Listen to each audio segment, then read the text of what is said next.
Hello students, विद्युत चालन या विद्युत धारा के अगले लेक्चर में आप सबका फिर से स्वागत है। आज हम लोग पढ़ेंगे ओम का नियम, ओम के नियम का सत्यापन और प्रतिरोधों की ताप पर निर्भरता। ओम का नियम हाई स्कूल से पढ़ते आ रहे हैं आप लोग कि चालक की भौतिक अवस्थाएं। भौतिक अवस्था का मतलब जैसे ये चालक है तो इसका ये क्षेत्रफल अनुप्रस्थ परिच्छेद का जो दिखाई दे रहा है, इसकी लंबाई और इसका ताप ना बदले, अपरिवर्तित रहता है, तो इसके सिरों पर लगाया गया विभवांतर इसमें बहने वाली धारा के समानुपाती होता है।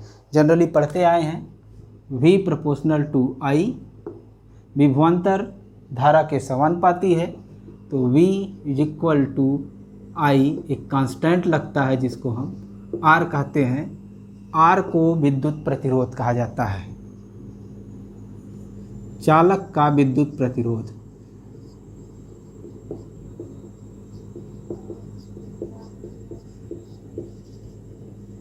रेजिस्टेंस ऑफ द कंडक्टर, धारा के मार्ग में जो रुकावट उत्पन्न होती है उसी को कहते हैं विद्युत प्रतिरोध। विभवांतर का मतलब हमने बताया था लेवल का डिफरेंस, जैसे ऊंचाई पर एक टंकी हो और दूसरा जो है नीचे हो।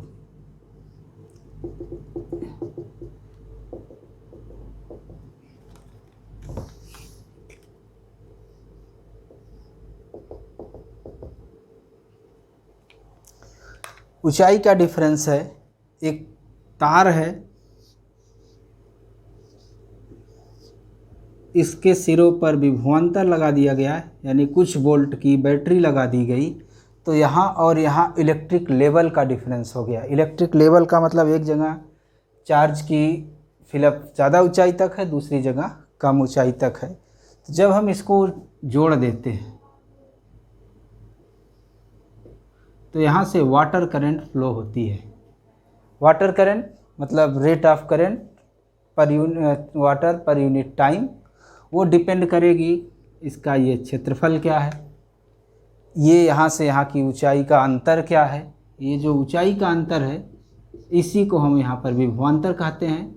जो पॉजिटिव चार्ज फ्लो हो रहा है उसका जो रेट है उसको हम करंट कहते हैं। ये करंट इस बात पर निर्भर करेगी इसके अंदर अगर कोई रुकावट उत्पन्न हो रही है पाइप के अंदर, वो कितनी ज़्यादा है। ज़्यादा रुकावट होगी धारा का मान कम होगा, यानी यहाँ से यहाँ का जो वाटर फ्लो हो रहा होगा उसकी करंट की वैल्यू कम होगी। ज़्यादा प्रतिरोध होगा, कम प्रतिरोध होगा तो ज़्यादा करंट फ्लो करेगी।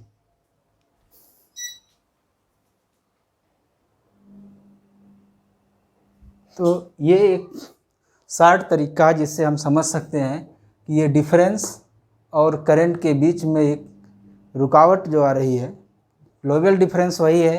मोटी पाइप लगाइए, पतली पाइप लगाइए, थोड़ा चिकनी पाइप लगाइए, खुरदरी पाइप लगाइए, जैसा उस पाइप का रेजिस्टेंस होगा उस तरह की वाटर करंट यानी उस रेट से जल यहाँ पर प्रवाहित होगा।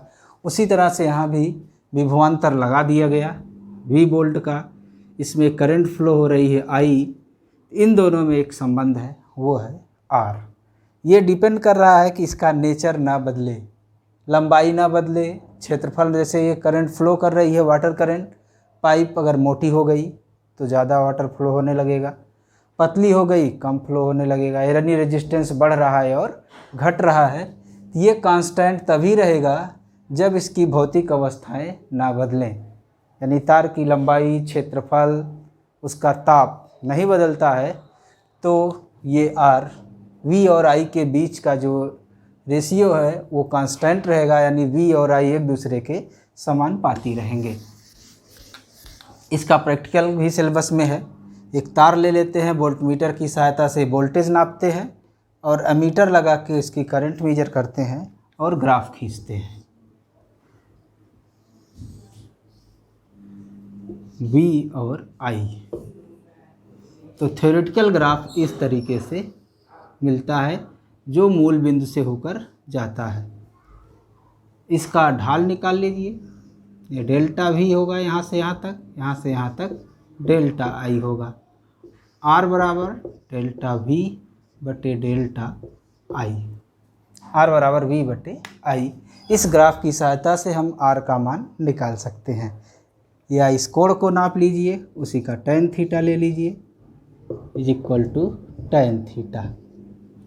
अब ऐसा अगर कोई परिपथ है जिसमें वोल्टेज और करंट के बीच ग्राफ खींचते हैं तो एक सरल रेखा मिलती है, सीधी रेखा मिलती है, यानी धारा और विभवांतर एक दूसरे के समानुपाती होते हैं, मतलब वे ओम के नियम का पालन करते हैं। उसको हम कहेंगे ओमी परिपथ, जो ओम के नियम का पालन करते हों। जो इस नियम का पालन नहीं करेंगे, यानी जहाँ पर विभवांतर और करंट का रेशियो कांस्टेंट नहीं होगा, आर फिक्स नहीं होगा, आर बदल रहा होगा, वहाँ सरल रेखा नहीं मिलेगी, उसे हम अनोमी परिपथ कहेंगे। ओमी परिपथ और अनोमी परिपथ, इसको लिखेंगे नहीं, सुन लीजिए।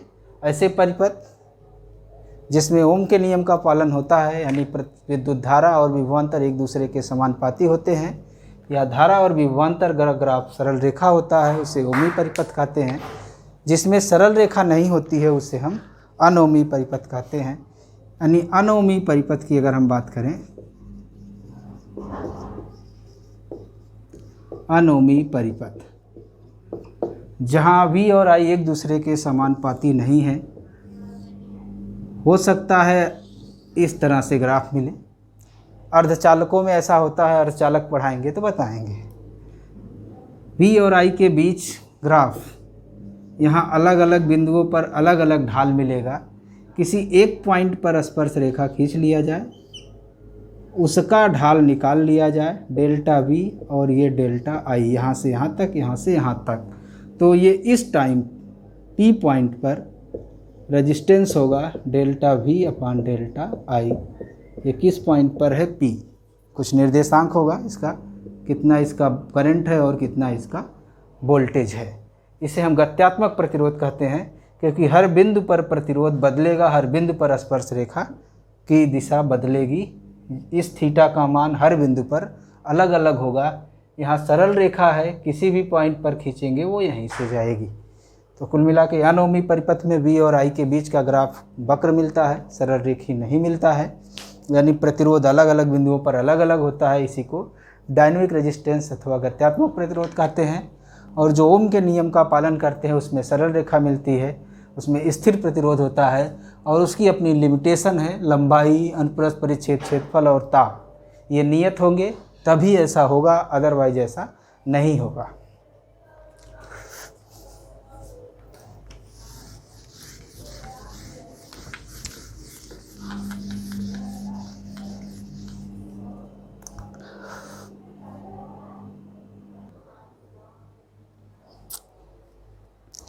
अभी हम लोगों ने ओम का नियम पढ़ा और उसमें लिमिटेशन रखा कि अगर लंबाई, क्षेत्रफल, ताप नहीं बदलते हैं तो आर का मान नियत रहेगा, V और I का मान नियत रहेगा। इसको थ्योरेटिकली प्रूफ किया जाएगा कि एक इक्वेशन पाया जाएगा जिसमें दिखाया जाएगा कि अगर लंबाई ना बदले, क्षेत्रफल ना बदले, ताप ना बदले, तो इनके बीच जो विभवांतर लगाया गया है, जो इसमें धारा प्रवाहित होगी, उसका मान नियत होगा। L लंबाई, A क्षेत्रफल, यानी इस अनुप्रस्थ परिच्छेद का क्षेत्रफल A है, लंबाई L है, एकांक आयतन में मुक्त इलेक्ट्रॉनों की संख्या N है। ये अलग अलग पदार्थ के लिए अलग अलग होगा, लोहे के लिए अलग होगा, चांदी के लिए अलग होगा, तांबे के लिए अलग होगा, किसी मिश्र धातु के लिए अलग होगा। V विभवांतर यहाँ पर लगा दिया गया, कोई बैटरी V वोल्ट की लगा दी गई, इसमें बहने वाली धारा वो मान लीजिए I है।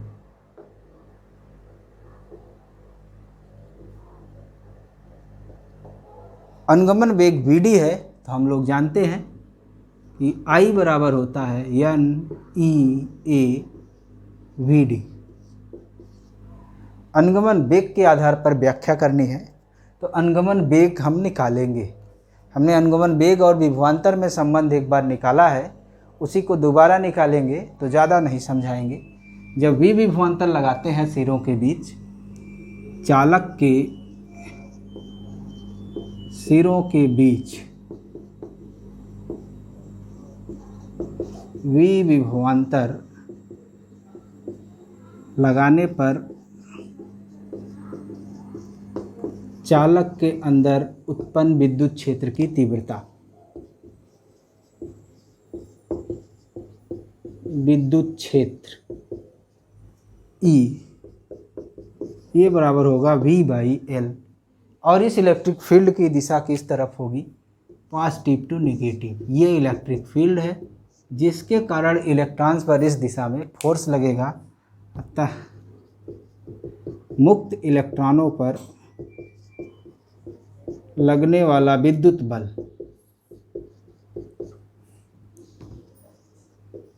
बल F बराबर ई। जब वेक्टर लगाएंगे तो माइनस भी लगाएंगे, क्योंकि इलेक्ट्रिक फील्ड इस तरफ है तो इलेक्ट्रॉन पर जो फोर्स लगेगा वो इस तरफ लगेगा, ई।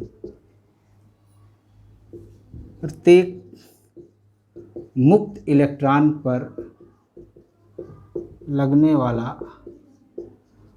त्वरण ए F बाई एम, यानी ए बराबर हो गया ई बट्टे एम। अब बताया गया है कि विभवांतर लगाते हैं तो मुक्त इलेक्ट्रॉन उच्च ऊष्मीय वेग से गतिशील होते हैं। उस विभवांतर के कारण जो बल लगता है सभी वेग को इस दिशा में थोड़ा सा सुपरइम्पोज करता है या डिस्प्लेस करता है, यानी इनका वेग बदलता है।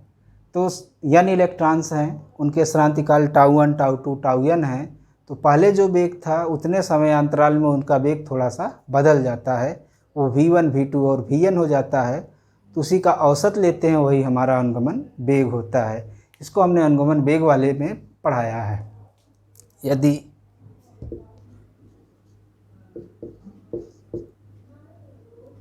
मुक्त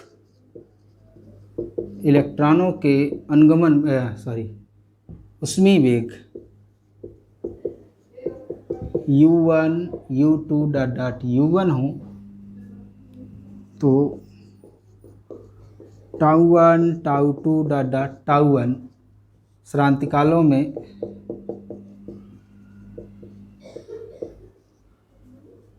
वेग v1 v2 vn हो जाते हैं।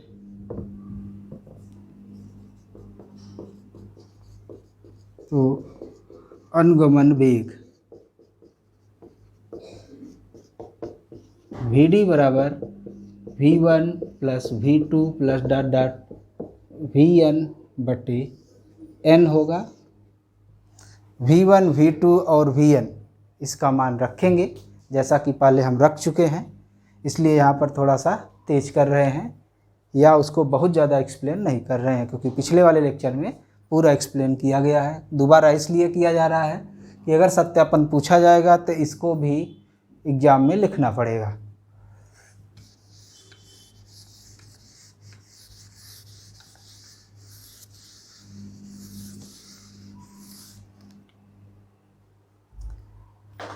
हम जानते हैं V बराबर U प्लस AT होता है, इसलिए V1 बराबर U1 plus A tau 1, V2 बराबर U2 प्लस A टाउ 2, इसी तरह से Vn बराबर UN plus A tau n। उसमें वेग है U1 U2 U1। अब हम अनुगमन वेग निकाल सकते हैं।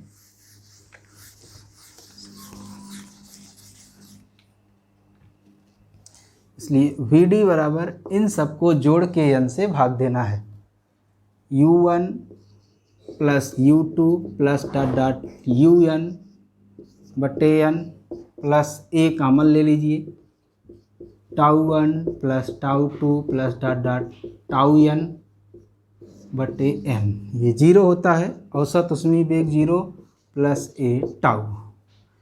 Vd बराबर A टाउ, समीकरण 2 हम बनाए थे अभी, समीकरण 2 से A बराबर E बाई m, इलेक्ट्रॉन का द्रव्यमान आवेश इंटू E। तो Vd बराबर हो गया A की जगह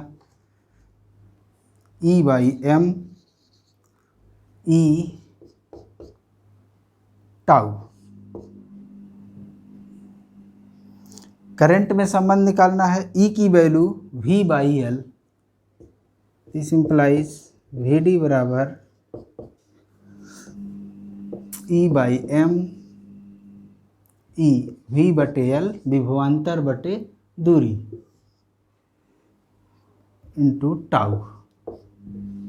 दो समीकरण अब तक बन चुके हैं, ये तीसरा है। समीकरण 1 करंट और अनुगमन वेग में संबंध है।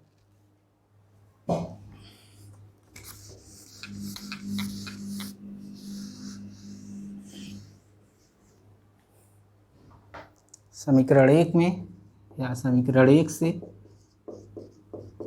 वी डी बराबर है आई बटे एन ई ए। आई बराबर N E A V D है, यहाँ पर रख देंगे। समीकरण 3 में वी डी का मान रखने पर इसका मान अगर रखते हैं यहाँ पर आई बटे एन ई ए बराबर हो गया ई बटे एम वी बटे एल टाउ। हमें वी और आई में रेशियो चाहिए। वी को अकेला छोड़ेंगे, बाकी सबको इधर ले आएंगे, यानी वी इज इक्वल टू हो गया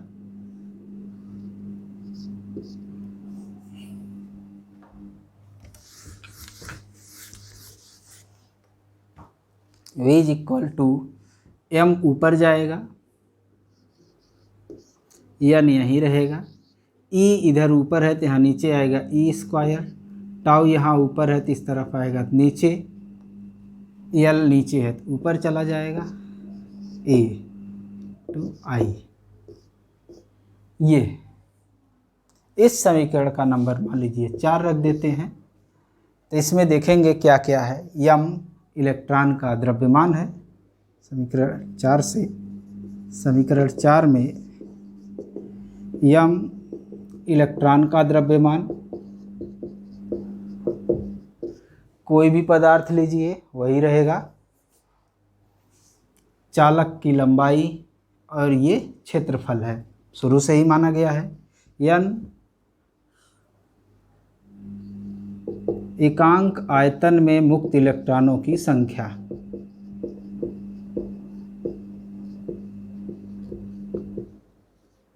जो कि किस बात पर निर्भर करेगी कि चालक कैसा है, जो कि पदार्थ पर निर्भर करती है। चालक के पदार्थ पर निर्भर करती है।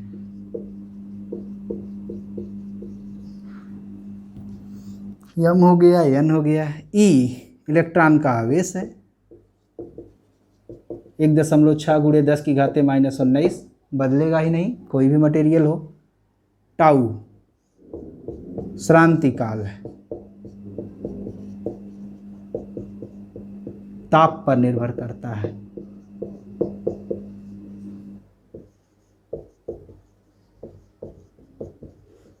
पढ़े होंगे टाउ बराबर था समय बराबर दूरी बटे 4 लेमडा बटे वी आर एम एस, और जो वी आर एम एस है प्रोपोर्शनल टू होता है √T। ताप बढ़ाएंगे वी आर एम एस बढ़ेगा, वी आर एम एस बढ़ेगा, टेम्परेचर श्रांति काल घटेगा। तो ये इसके अंदर की हो गई लंबाई है और ये क्षेत्रफल है। तो अगर ये चीज़ें नहीं बदलती हैं, यह लंबाई और ए अनुप्रस्थ क्षेत्रफल, तो अगर ये सब नहीं बदलते हैं तो वी और आई क्या रहेंगे, एक दूसरे के समानुपाती रहेंगे। पर ये अगर बदल गया, ये एक दूसरे के समानुपाती नहीं रहेंगे, वो ओमी नहीं बल्कि अनोमी परिपथ हो जाएगा।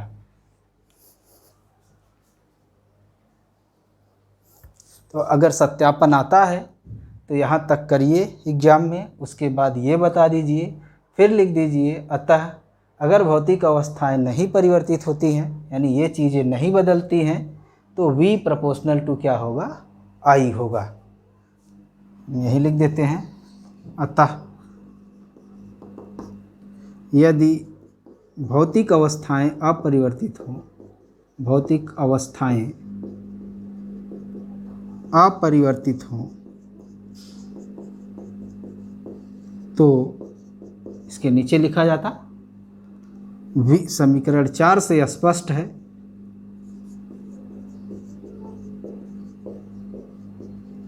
कि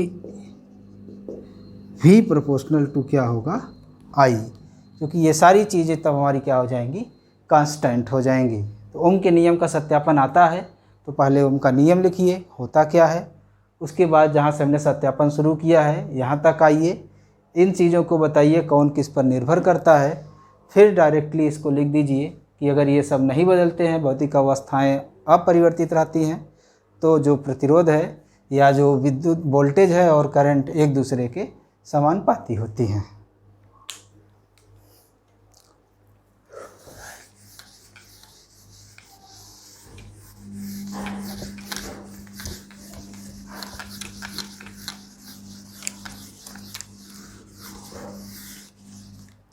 तो अभी हम लोगों ने निकाला कि V बराबर है m/n/e² टाउ L/A इंटू आई।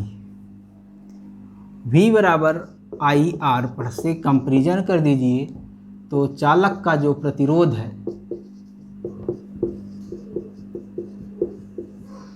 R, ये बराबर आ जाएगा m/n/e² टाउ इंटू L/A। ये है प्रतिरोध R।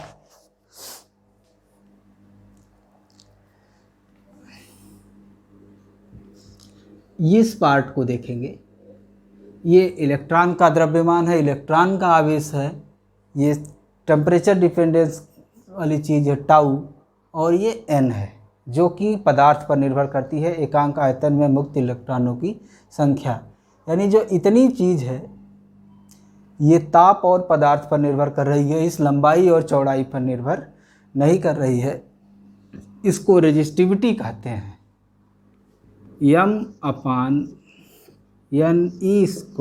Tau, this is known as rho. Rho को रेजिस्टिविटी या प्रतिरोधकता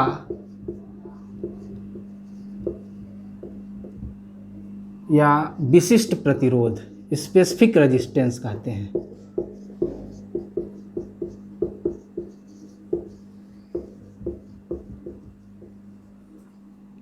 जो रो इंट्रोड्यूस किया गया, ये रेजिस्टिविटी है ऑफ द मटेरियल या प्रतिरोधकता इसी को कहते हैं, या इसी को विशिष्ट प्रतिरोध कहते हैं। रो ताप पर निर्भर करता है और पदार्थ पर निर्भर करता है। चालक का पदार्थ किस प्रकार का, लोहे का है कि चांदी का है कि तांबे का है, इस बात पर निर्भर करता है, और उसका टेम्परेचर क्या है।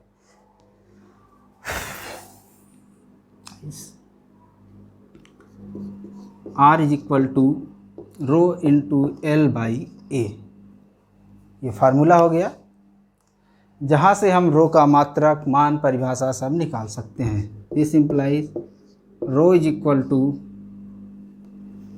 RA/L, मीटर स्क्वायर बटे मीटर, मीटर हो जाएगा, यानी इसको हम ओम मीटर या इंटू मीटर लिखते हैं। मात्रक हमने लिख दिया, आप बीमा वगैरह ज़रूर निकाल लीजिएगा, एग्जाम में पूछे जाते हैं। परिभाषा, ये पदार्थ पर निर्भर कर रहा है और टेम्परेचर पर, लेकिन इसकी वैल्यू क्या होगी यहीं से निकाल सकते हैं कि L बराबर 1 मीटर हो और A बराबर 1 मीटर स्क्वायर हो। जगह छोड़े हैं, क्यों छोड़े अभी बता रहे हैं। तो R बराबर क्या होगा, रो होगा, यानी चालक के पदार्थ का विशिष्ट प्रतिरोध या प्रतिरोधकता 1 मीटर लंबे चालक और 1 मीटर स्क्वायर अनुप्रस्थ परिच्छेद वाले चालक के प्रतिरोध के बराबर होगी। पर 1 मीटर स्क्वायर अनुप्रस्थ परिच्छेद वाला चालक लेंगे तो बहुत मोटा चालक हो जाएगा, प्रैक्टिकली संभव नहीं होगा। इसलिए हम लोग इसको 1 सेंटीमीटर ले लेते हैं और इसको 1 सेंटीमीटर स्क्वायर ले लेते हैं। प्रैक्टिकली संभव हो जाए। आर बराबर इतना होगा, बस मात्रक बदल जाएगा, ओम मीटर की जगह ओम सेंटीमीटर हो जाएगा। यानी पदार्थ का परिभाषा यहाँ लिख दे रहे हैं, चालक के पदार्थ का विशिष्ट प्रतिरोध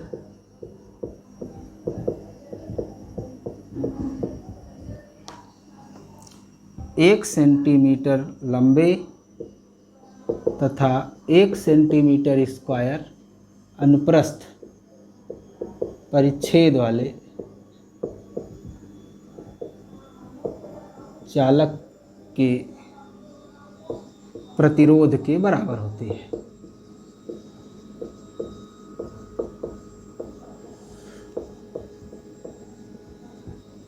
रो चालक के पदार्थ तथा उसके ताप पर निर्भर करता है।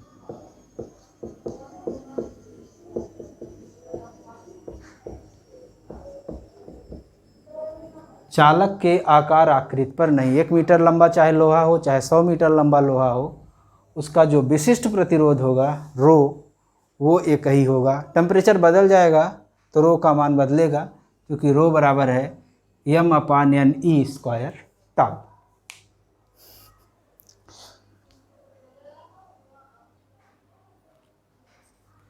यहाँ पर हमने 3 चीज़ें लिखा है, अक्सर कन्फ्यूजन होता है। प्रतिरोध रेजिस्टेंस R बराबर रो इंटू L/A, प्रतिरोधकता रेजिस्टिविटी या स्पेसिफिक रेजिस्टेंस रो बराबर m/n² टाउ। कंडक्टिविटी चालकता सिग्मा इज इक्वल टू 1/रो। Current I is equal to है V/R। Voltage difference upon resistance. तो देख रहे होंगे रेजिस्टेंस ज़्यादा हो जाएगा मतलब करंट कम होगी, रेजिस्टेंस कम होगा मतलब करंट अधिक होगी। यानी इसमें ज़्यादा चालकता होगी। इस पर्टिकुलर कंडक्टर की बात कर रहे हैं, जिसकी लंबाई और क्षेत्रफल हमको पता है, जिसका प्रतिरोध हम इससे निकाल सकते हैं।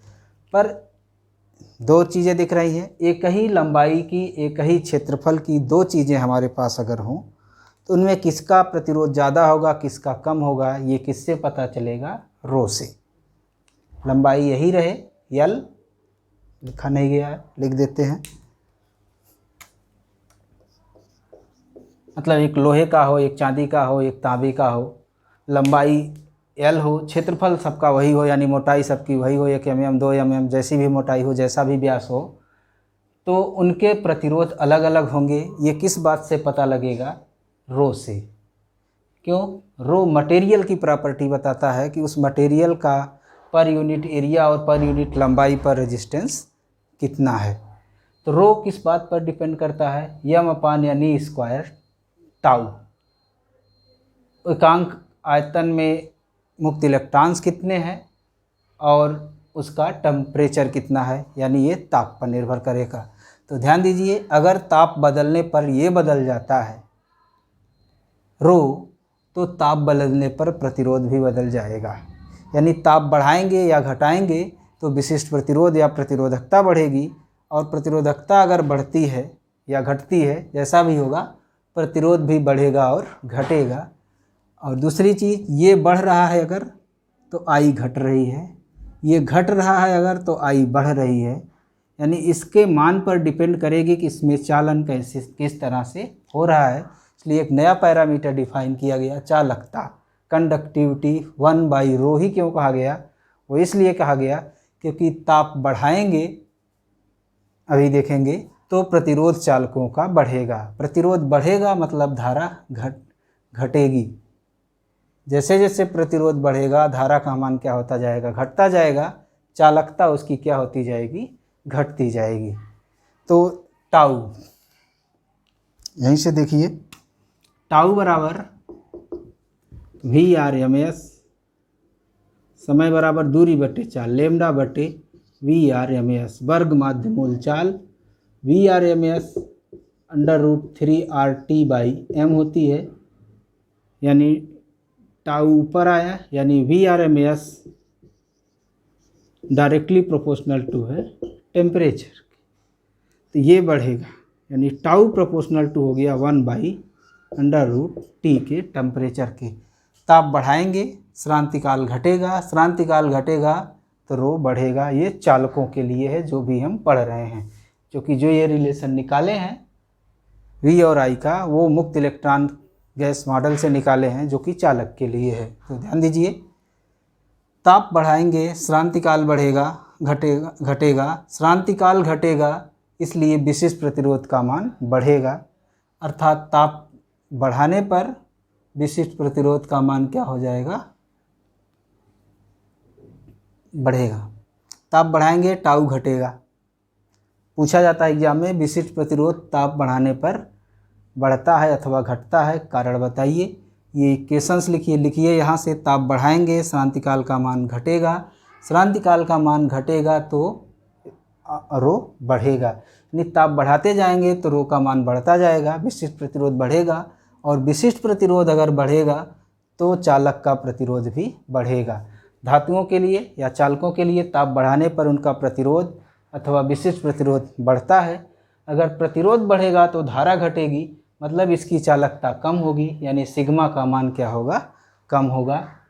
सिग्मा को इसलिए डिफाइन किया गया है 1/ρ के रूप में, क्योंकि ताप बढ़ाएंगे तो ये कम होगा और इसकी वैल्यू क्या होगी? बढ़ेगी।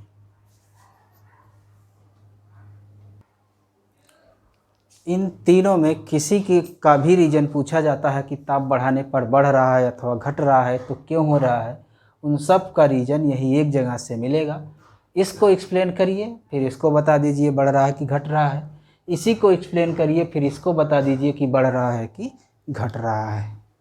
लिख भी दिया गया हमने, ऐसा बता रहा है कि टाउ का मान कम होता है, टेम्परेचर बढ़ेगा, ये कम होता है इसलिए ये बढ़ेगा। अगर ये बढ़ेगा तो ये घटेगा, यानी अगर ये घटता है ताप घटाने पर सिग्मा का मान क्या होने लगेगा? बढ़ने लगेगा। सेम चीज़ इसमें है।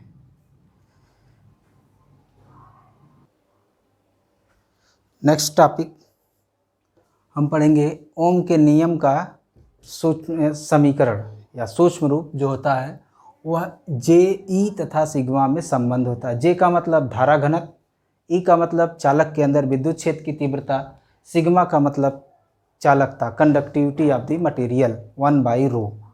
तो हम जानते हैं, इसको अनुगमन वेग से निकालते हैं। हम जानते हैं कि Vd इज इक्वल टू क्या होता है? कुछ समय पहले E/m a टाउ, a का मतलब QE, ये फोर्स हो गया, बटे m tau into tau.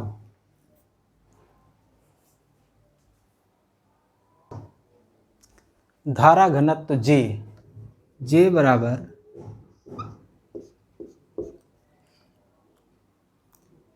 NEVD, I बराबर NEAVD होता है, J बराबर I/A है, मतलब NEVD है। VD का मान यहाँ पर रखिए, सही नहीं चल रहा है।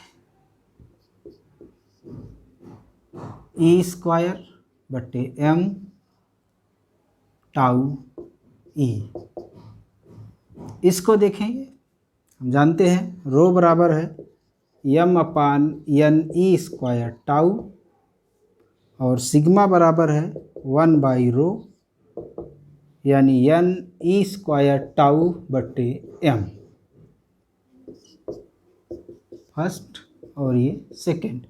दोनों से देखिए, एक और दो से, समीकरण फर्स्ट और सेकेंड से। J बराबर सिग्मा E, वेक्टर फॉर्म में भी लिख सकते हैं, वेक्टर J बराबर सिग्मा वेक्टर E। इसी को ओम्स लॉ इक्वेशन कहते हैं, ओम के नियम का समीकरण।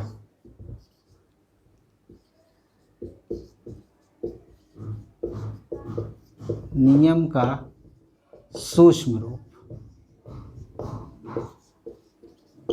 इसमें सारी इन्फॉर्मेशन आ जाती हैं। ये कंडक्टिविटी जो रो होता है उसमें आ जाता है, J और E। ये बताता है कि जो ये सिग्मा है वो चालक के अंदर इलेक्ट्रिक फील्ड और वहाँ के धारा घनत्व पर निर्भर नहीं करता है। जो इनकी वैल्यूज आती हैं उनमें एक ये रिलेशनशिप एस्टेब्लिश करता है।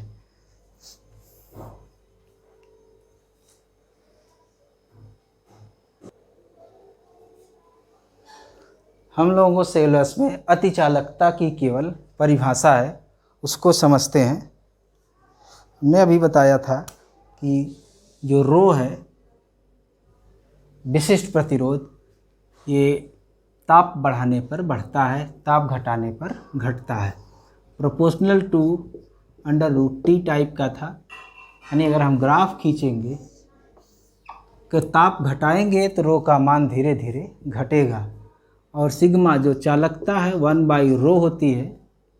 चालकता एकाएक अगर बढ़ जाए यानी प्रतिरोध खत्म हो जाए या शून्य हो जाए, R बराबर ρ × L/A और I बराबर V/R।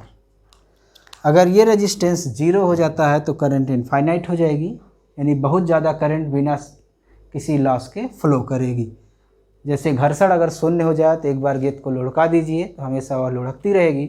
उसी तरह से अगर रेजिस्टेंस 0 हो जाए, मतलब ये 0 हो जाए, चूँकि लंबाई और ए को 0 नहीं कर सकते, ये 0 हो जाए और ये 0 होने के लिए किसी टेम्परेचर पर रो का मान 0 हो जाए, कंडक्टिविटी इनफाइनाइट हो जाए। इसी कंडीशन को कहते हैं अतिचालकता। यानी ऐसा टेम्परेचर या ऐसा चालक जिसका प्रतिरोध शून्य हो या जिसकी चालकता अनंत हो, उसको हम अतिचालक कहेंगे, सुपर कंडक्टर कहेंगे, और उसके गुण को कहेंगे अतिचालकता, सुपर कंडक्टिविटी। होता क्या है, टेम्परेचर घटाएंगे रो का मान घटेगा।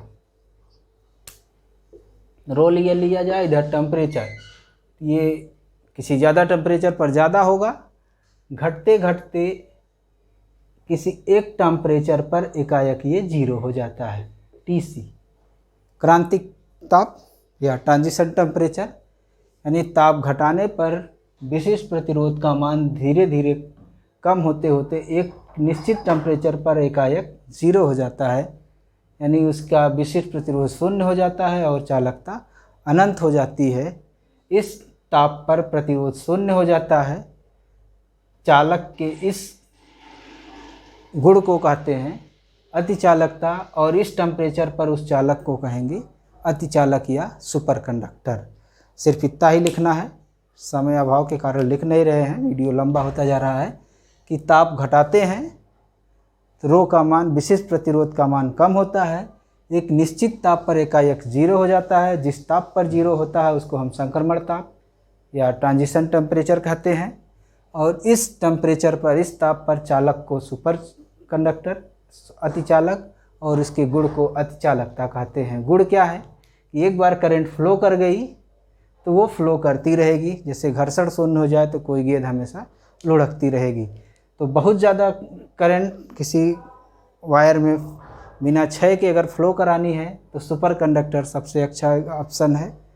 प्रॉब्लम ये है कि ये बहुत लो टेम्परेचर पर होता है, लगभग 4.2 है ये मरकरी के लिए। इतना कम ताप पर ये अतिचालकता शो कर रहा है। अतिचालक फ़ायदेमंद है अगर वो रूम टेम्परेचर पर मिल जाए तो, बिना पावर लॉस के, यानी करंट फ्लो करेगी विदाउट रेजिस्टेंस, यानी पावर में कोई लॉस नहीं होगी, करंट में लॉस नहीं होगी, एक जगह से दूसरी जगह पर वो फ्लो कर सकेगी। बहुत ही हाई पावर के इलेक्ट्रोमैग्नेट बनाए जा सकेंगे अतिचालक की सहायता से। तो केवल परिभाषा है, उसको पढ़ लीजिए।